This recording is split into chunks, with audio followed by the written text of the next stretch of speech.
স্পষ্ট কথা বলবো, আপনি বুঝতে পারবেন। ঘুমিয়ে, ঘুমিয়ে পড়ানোর লোক আমি না। ঠিক আছে? সো আপনাদের সময়ের একটা মূল্য আছে। আপনি ওই ঘুমিয়ে, ঘুমিয়ে অনেকে দেখি যে ক্লাস নেয় ২ ঘন্টা, ১.৫ ঘন্টা। এটা তো করার কোনো মানে নেই। ঠিক আছে? যেটা আপনাকে ২০ মিনিটে বোঝানো যায়, সেটা আপনার নিয়ে নিচ্ছে ২ ঘন্টা। তাহলে আপনার হাতে কি টাইম আছে সেরকম? বা আপনি কি ওইভাবে দেখি যে আপনি উপকৃত হয়ে যাবেন, তাও তো আ মানে কোনো কথা নেই যে আপনি ওই ২ ঘন্টা ক্লাস দেখলে আপনার হয়ে যাচ্ছে। তো দেখেন, বিষয়টা হচ্ছে যে আপনি অন্যদিকে দৌড়াবেন না। সাবস্ক্রাইব দেখে পাগল হবেন না। যেইখানে ভালো বুঝেন, যেইখানে আপনার মনে হয় যে না এই কথাগুলো আমি বুঝতে পারি, এইগুলো আমার ইজি লাগে। তো সেই সব চ্যানেল আপনি ফলো করেন। আপনি যদি আমার প্রত্যেকটা কথা বুঝতে পারেন, আপনি অবশ্যই আমার চ্যানেল ফলো করবেন। ঠিক আছে? তাহলে আমি আজকে বেশি কথা বলব না। দেখেন, আমরা হচ্ছে ট্রু ফলস নট গিভেন নিয়ে এখনো অনেক সমস্যায় আছি। So true false not given এর টাইপের কোয়েশ্চেনটা আসলে কিভাবে সলভ করা উচিত সেটা আমি একদম মানে রিয়েল যে নিয়মটা আছে, মানে খুবই সহজ নিয়ম, যেটা আসলে সবাই সার্বজনীনভাবেই যে নিয়মটা আছে সেটা দিয়ে আমি বোঝাবো। সেটা কি? যদি আমার যদি আমার স্টেটমেন্টের তথ্য, এগুলো সবগুলোকে বলা হয় স্টেটমেন্ট। তো এই স্টেটমেন্টের তথ্যগুলো যদি আমার প্যাসেজের সঙ্গে মিলে যায়, তো মিলে গেলে কি হবে? ট্রু হবে। আমরা জানি ট্রু হবে। যদি স্টেটমেন্টের তথ্য প্যাসেজের সঙ্গে সাংঘর্ষিক করে, মানে কোনো তথ্য আসলে কনফ্লিক্ট করে বা বিপরীত বোঝায়, মানে একটা জিনিস আমাকে বলল সেটা আমি পাচ্ছি না, উল্টো কথা পাচ্ছি। তখন আপনি দিবেন ফলস। মানে এই কথাগুলো ক্লিয়ার মাথায় রাখেন। দেন যদি কোনো স্টেটমেন্টটা যদি আপনি প্যাসেজে খুঁজে না পান, সাপোজ একবারেই পেলেন না, ঠিক আছে? অথবা কিছু অংশ পেলেন, কিছু অংশ পেলেন না। কি বলেছি? একবারেই না পেলে অথবা কিছু অংশ পেলেন, কিছু অংশ পেলেন না। সেক্ষেত্রেও আপনি নট গিভেন দিবেন। সো নট গিভেন নিয়েই আসলে অনেকের সমস্যা হয়। আ এখন এখানে বলা হয়েছে কি, "if there is no information on this." But আমাদের কিছু ইনফরমেশন তারা দিতেও পারে। নো ইনফরমেশন মানে যে একেবারেই দিবে না এরকম কোনো কথা নেই। একবারেই দিতে নাও পারে, আবার দিতেও পারে কিছু অংশ, আর কিছু অংশ তারা হাইড করে রাখতে পারে। সেক্ষেত্রেও আমরা নট গিভেন দিব। ওকে? সো চলুন আমরা এই ৫ টা কমপ্লিট করি। তো আশা করি প্র্যাকটিক্যালি করলে আপনারা বুঝতে পারবেন যে আসলে কিভাবে সলভ করতে হয়। তো আরেকটা তথ্য আমি আপনাদের সঙ্গে শেয়ার করতে চাই। একটা বিষয় দেখেন, কোনো অংশে বা আপনি যদি আইএলটিএস রিডিং দেখেন, কোনো অংশ কিভাবে আপনাকে অ্যান্সার দিতে হবে কিছুই তারা বলে না। কিন্তু আপনাকে এরা বলে দিচ্ছে যে ট্রু হতে গেলে আপনার এই নিয়মটা ফলো করতে হবে। যদি স্টেটমেন্টে এগ্রি করে তাহলে ট্রু দেন। ফলস হতে গেলে যদি কন্ট্রাডিক্ট করে তাহলে ফলস দেন। আর নট গিভেন এর বেলায় কি বলেছে যে if there is no information on this. এখানে তারা একটা ট্রিক্স করেছে। তারা বলতেছে যে কোনো ইনফরমেশন থাকবে না। কিন্তু আপনি দেখেন অনেক প্যাসেজ আপনি সলভ করতে গিয়ে দেখবেন যে তারা কিছু ইনফরমেশন রাখে, আবার কিছু রাখছে না। তার মানে এইটা কিন্তু তারা ট্রিক্স করেছে আমাদের সঙ্গে। এইজন্য নট গিভেন এই কিন্তু অনেক সময় ভুল হয়ে যায়। তো আইএলটিএস এর যারা কোয়েশ্চেন করে তারা জানে যে how to trick you. So কিভাবে আপনার সঙ্গে কৌশল খাটাতে হবে সেভাবেই তারা প্রশ্ন করে। ওকে? সো তারা যেভাবেই করুক না কেন, আমি প্র্যাকটিক্যালি যেগুলো করাবো আপনারা যদি আমার চ্যানেলটা ফলো করেন, প্রত্যেকটা টাইপের কোয়েশ্চেন কিভাবে সলভ করতে হয় তাহলে কিন্তু বুঝতে পারবেন। আচ্ছা, তো দেখেন, এই যে কথাগুলো বললাম এগুলো কিন্তু কাজে দিবে আপনার। অ্যান্ড হচ্ছে আমরা এখন প্যাসেজে চলে যাব।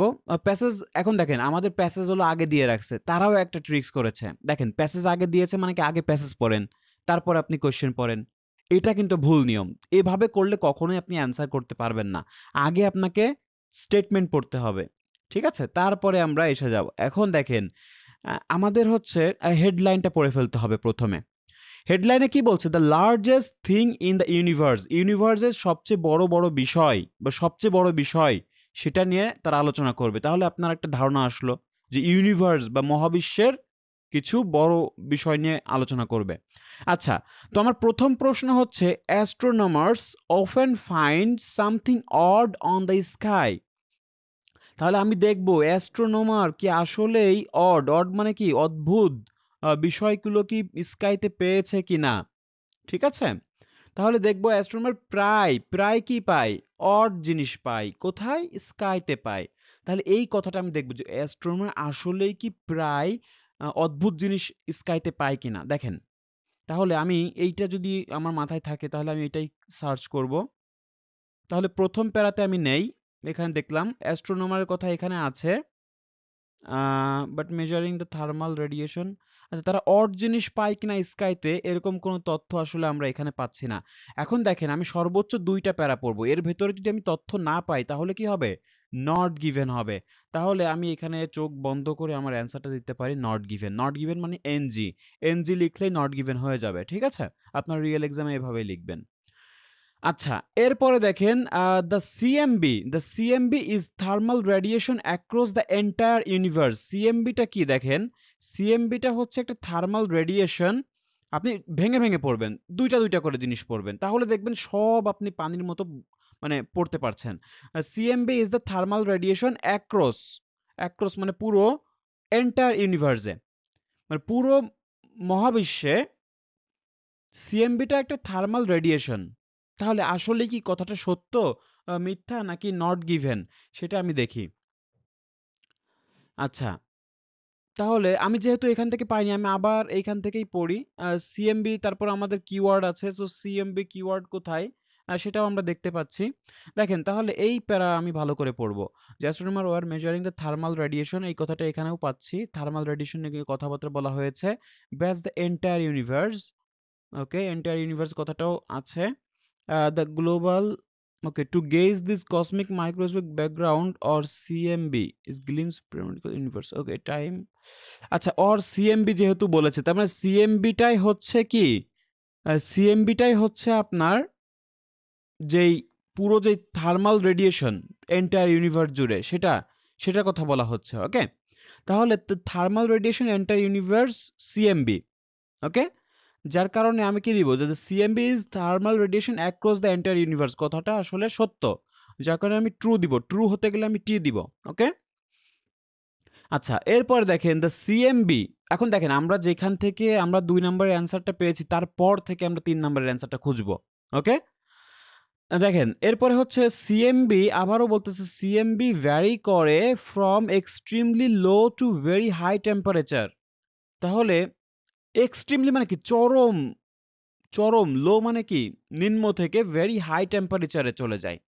তাহলে সিএমবি ভ্যারি করে কখন? এক্সট্রিমলি লো থেকে একদম হাইতে, ভেরি হাইতে টেম্পারেচারস। ঠিক আছে? তাহলে এই কথাটা আমি খুঁজে পাবো কোথায়? অথবা ৩ নাম্বার লাইনে আমি পড়বো, ৩ নাম্বার প্যারাতে। The CMB blankets, okay, that everywhere existing a feebly cold temperature, feebly cold temperature বলেছে এত Kelvin, just couple of degree warmer than absolute zero. তো জিরোর থেকে কিছু মাত্র কিছু আর কি ওয়ার্মার বা উষ্ণ এরকম কথা বলতেছে। But armed with the newly launched, okay, the astronomer had আচ্ছা variation a tiny one part born. আচ্ছা, তাহলে দেখেন the CMB blankets in the sky looks pretty much the same everywhere, মানে সব জায়গায় প্রায় সেম, বুঝছেন? এক্সিস্টিং অ্যাট কত ফিবলি কোল্ড টেম্পারেচার এত কেলভিন। ঠিক আছে, তাহলে এই বিষয়টা কি বলছে যে looks pretty much same everywhere, মানে এই সিএমবিটা প্রায় সব জায়গায় একই রকম। তার মানে কি এখানে বলেছে ভ্যারি করে এক্সট্রিমলি লো থেকে ভেরি হাই, বাট এইখানে বলতেছে সব জায়গায় একই রকম, তাই না? তো লো থেকে হাই ভ্যারি করে না। সো বিষয়টা সব জায়গায় যেহেতু সেম, তো কথাটা আসলে কন্ট্রাডিক্ট করছে, মানে আমার কথাটার সঙ্গে বিপরীত বোঝাচ্ছে। ঠিক আছে, তার মানে এটা হবে ফলস। ওকে, তাহলে এখানে বাড়া এবং কমানোর কথা বলেছে, বাট ওইখানে বলছে সেম, তার মানে কথাটা একদম ডিফারেন্ট, তাই না? ডিফারেন্ট হলে আমরা কি দিব? ফলস দিব। আচ্ছা, এরপর দেখেন investigation of ফ্লাকচুয়েশনস of temperature in the space help করে। তাহলে ইনভেস্টিগেশন অফ ফ্লাকচুয়েশনস মানে হচ্ছে ওঠানামা। ফ্লাকচুয়েশনস মানে কি? ওঠানামা বা তারতম্য করা। তারতম্য করা, দ্য টেম্পারেচার যে তারতম্যটা হয় স্পেসে, সেটা হেল্প করে সায়েন্টিস্টদেরকে টু আন্ডারস্ট্যান্ড, মানে বুঝতে, মানে কাদেরকে বুঝতে? বিজ্ঞানীদেরকে বুঝতে সাহায্য করে what cosmos is made of. তো কসমসটা কি দ্বারা তৈরি এটা বুঝতে সাহায্য করে কোনটা? এই তাপমাত্রা ওঠানামাটা। তাহলে এই কথাটা আসলে সত্য, মিথ্যা নাকি নট গিভেন? কসমস কি? কসমস মানে হচ্ছে আপনার মহাবিশ্ব। ঠিক আছে, তো মহাবিশ্বটা কিভাবে তৈরি হয়েছে বা কি দ্বারা তৈরি হয়েছে সেটা বুঝে কিভাবে? তাপমাত্রার ওঠানামা বা তারতম্য দেখে। কথাটা কি আসলেই সত্য কিনা? এইখানে কোথায় পাবো? কারণ যেখানে আমরা পেয়েছি ফলস এর অ্যান্সার তারপর থেকে আমাদের পড়তে হবে। ঠিক আছে? তাহলে এখান থেকে পড়ি। But armed with newly launched W map, okay, so astronomer had the proof of temperature variation. Okay, temperature variation এর কথা বলছে। A tiny one part এত born from the quantum fourth was the universe. আচ্ছা, a half moment after Big Bang those random fluctuations helps. আচ্ছা দেখেন, ওই সব random, যে র্যান্ডম মানে কি এলোপাথারি যেই তারতম্যটা হেল্প করেছে সায়েন্টিস্টদেরকে আন্ডারস্ট্যান্ড মানে বুঝতে what the cosmos is made of, মানে কসমস বা মহাবিশ্বটা কিসের তৈরি সেটা বুঝতে সাহায্য করেছে এই তাপমাত্রাটা। ঠিক আছে, তাহলে তাপমাত্রার ওঠানামা বিষয়টা আসলে অবশ্যই সায়েন্টিস্টদেরকে কি করেছে, হেল্প করেছে। তো বিষয়টা আসলে আমরা সত্যতা পেলাম, যার কারণে এটা হবে ট্রু। এরপরে দেখেন the cosmic supervoid the largest structure in the universe. Cosmic supervoid is the largest. আচ্ছা দেখি সুপারভিয়ড এই বিষয়টা সবচেয়ে লার্জেস্ট স্ট্রাকচার কিনা, ইউনিভার্সের সবচেয়ে বেশি বা বড় বিষয়টা সুপারভিয়ড এই বিষয়টা কিনা। ঠিক আছে, বা সবচেয়ে বড় স্ট্রাকচার কিনা ইউনিভার্সের সেটা দেখি আমরা।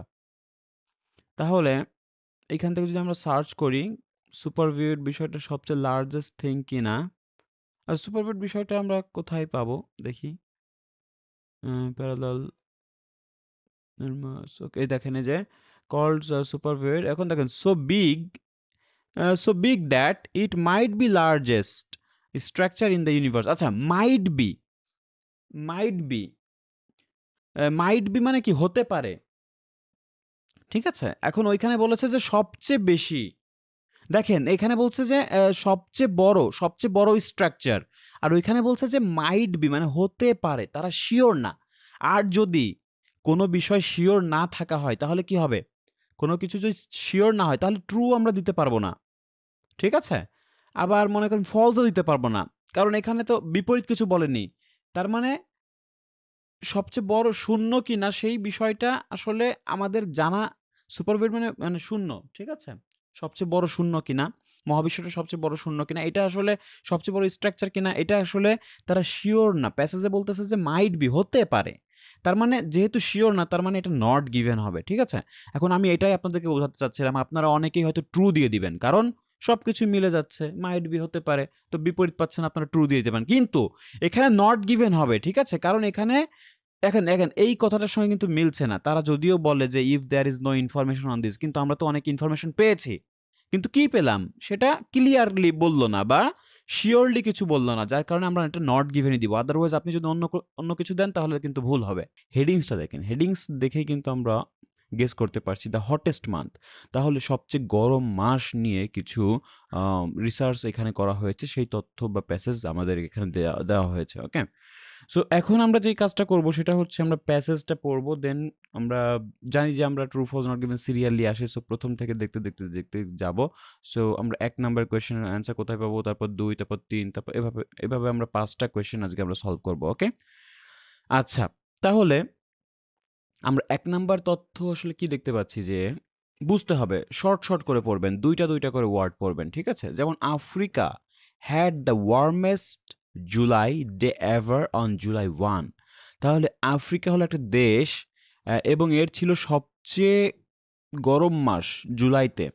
ঠিক আছে, তো ১ই জুলাই হচ্ছে সবচেয়ে গরম মাস ছিল আফ্রিকার জন্য। তাহলে এই কথাটা কি আদৌ সত্য, মিথ্যা, নাকি আসলে নট গিভেন, সেই বিষয়টা আমরা দেখব। এখন যদি আমরা দেখি যে আফ্রিকা এই দেশটাই ১ই জুলাইতে গরম ছিল, সবচেয়ে গরম ছিল, তাহলে তো আমরা ট্রু দিব।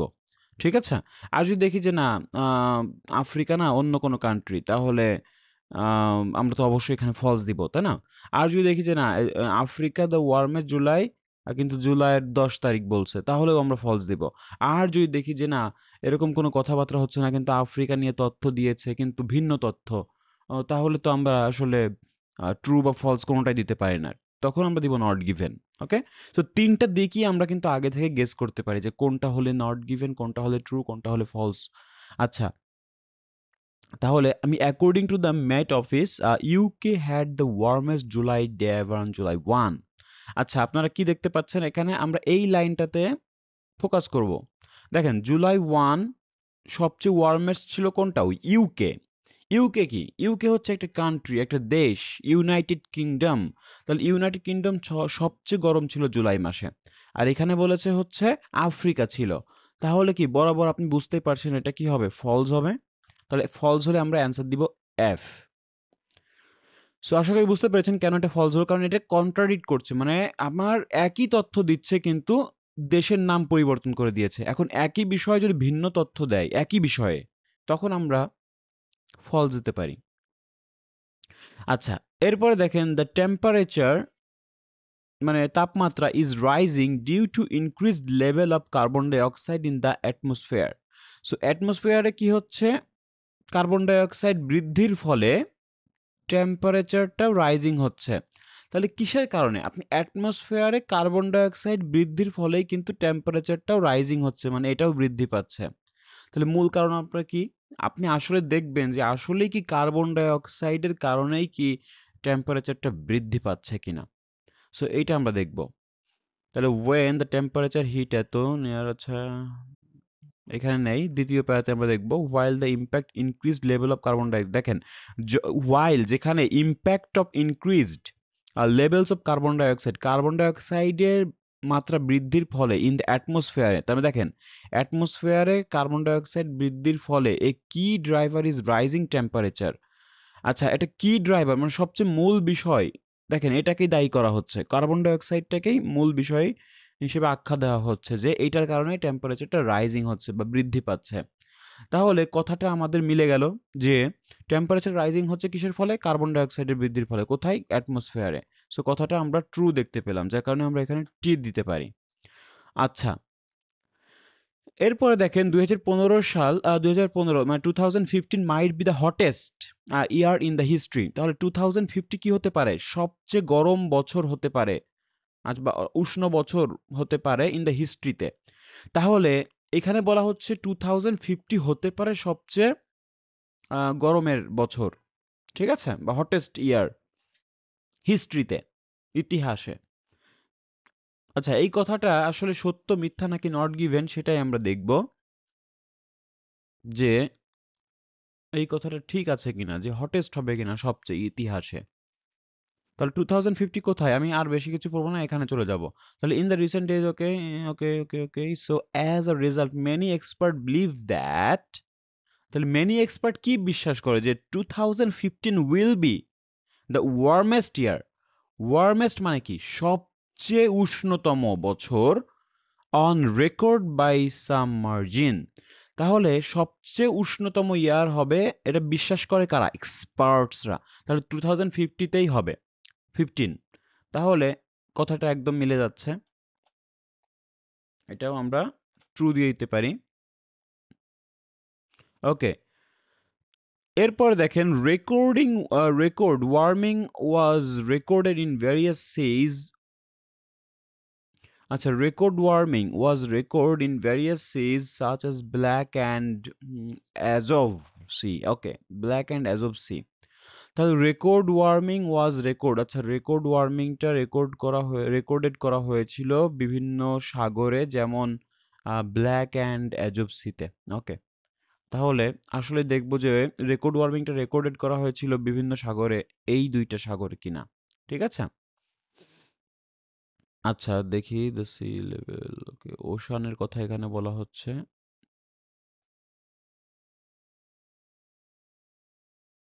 আচ্ছা, এরকম কোনো তথ্য নেই যে আসলে record warming was recorded in various এইসিতে, এরকম কোনো তথ্য আসলে আমরা প্যাসেজে পাচ্ছি না, যার কারণে এটা আমরা নট গিভেন দিতে পারি। ওকে, সো যেই তথ্য আমরা পাবো না সেটা সরাসরি নট গিভেন দিব, এখানে কনফিউশন রাখবেন না।